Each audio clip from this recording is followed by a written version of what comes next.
All right, if you're in the car business, you know this feeling deep in your gut. One minute, your Google vehicle ads are absolutely crushing it, bringing in solid leads. The next, you log in and see a sea of red flags and disapprovals. It is so frustrating, it's confusing, and let's be honest, it's costing you real money. So what gives? It feels totally random, right? Like you just got unlucky in some kind of Google lottery. But I'm here to tell you, it's not random at all.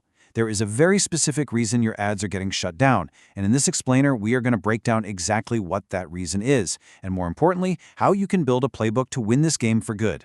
But first things first. Before we can solve the problem, we have to really understand the tool we're working with.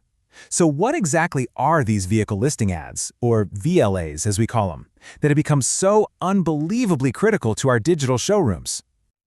Okay, think of a VLA as your digital front line. This isn't just some boring text ad. No, this is a dynamic, living showcase that is built directly from your live inventory feed.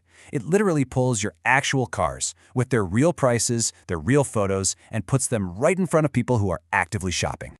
And just think about how this all comes together. That carousel grabs a shopper's attention right at the top of the search results. All the rich details, the price, the make, the model, they answer a buyer's first questions instantly. And because it's dynamic, you're never ever advertising a car you just sold 5 minutes ago. It's an incredibly powerful way to connect with the most serious buyers at the exact moment they're ready to make a move. So, if these ads are so fantastic, why are they such a headache?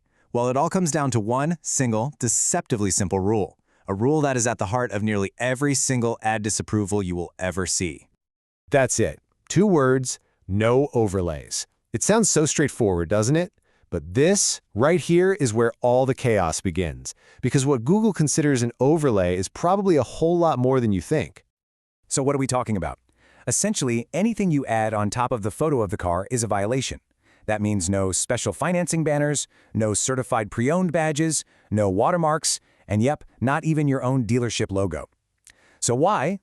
It's because Google's AI needs clean, uncluttered images of the car itself to use across all its platforms. When you slap on text or logos, you're basically handcuffing their algorithm. And hey, don't just take my word for it. Here it is, straight from the horse's mouth, Google's own Merchant Center policy. Images must be clear, high-quality photographs without additional elements that obscure or clutter the photo. In their world, this is a black and white issue. It's completely non-negotiable. Okay, if the rule is so simple, why do so many smart, successful dealerships get this wrong over and over again? It's because they fall into one of 4 really common pitfalls. And I'm willing to bet these are going to sound very familiar. It's a mix of habit, what this chart calls branding instinct, and upload chaos, plus some really dangerous assumptions about how Google actually enforces its own rules. Let's break down exactly what that means. First up, the branding instinct.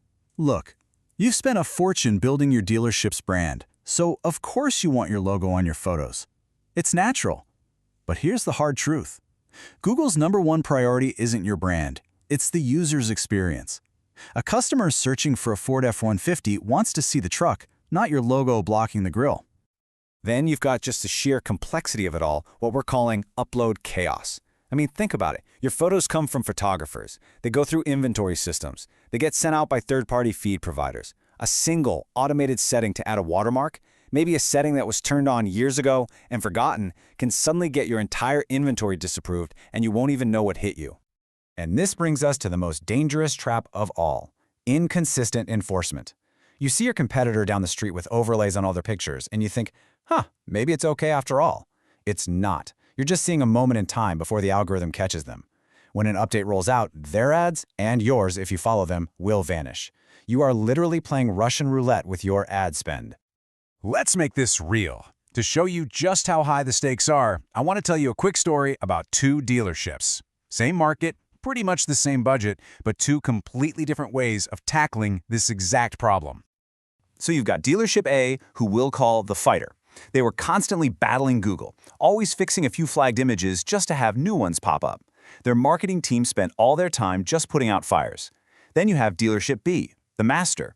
They decided to stop fighting the system and instead to master the system. They rebuilt their entire image process to be compliant from the ground up. So what happened? 6 months later, dealership A was still stuck on that painful up and down performance roller coaster. Dealership B, on the other hand, saw a 140% increase in traffic from their VLAs. Let me say that again, 140%. The difference wasn't their budget, it was their commitment to getting the process right. Okay, so how do you become dealership B? It's all about shifting your mindset. This isn't just some annoying chore you have to deal with. This is a massive opportunity to create a real, sustainable competitive advantage. So here it is. Here's your playbook. This playbook has 4 key steps. It's about understanding where you are now, getting everyone on the same page, rethinking your branding, and finally, building a system that protects you from future mistakes. It's simple. Audit, train, create, and automate. Now, are you worried about losing your brand identity? Don't be. Honestly, overlays are the lazy way to brand. The smart way is through composition. Shoot the car right in front of your big dealership sign. Use your unique showroom architecture as a background. Let the quality of the photo, the unique angles, the setting, let that tell your story. This is how the pros stand out. Ultimately, this all comes down to accountability. Your photographer, your inventory provider, your marketing agency, remember they all work for you. You need to put this stuff in your contracts. Demand that they understand and follow these rules, because when they make a mistake, it's your bottom line that takes the hit. And that really brings us to the big takeaway here. Getting this right isn't just about staying out of trouble with Google. When you truly master this process, you end up with better photos, richer data, and a more professional digital storefront than 90% of your competitors. It stops being about boring compliance, and it starts being about true competitive excellence. So, I'll leave you with this one last question. Every single image you put online tells a story about your dealership. Clean, professional, beautiful photos, say you're trustworthy and you have nothing to hide. Cluttered, overlaid images, well, they can send the exact opposite message. Your customers are out there searching right now. What message do you want them to receive?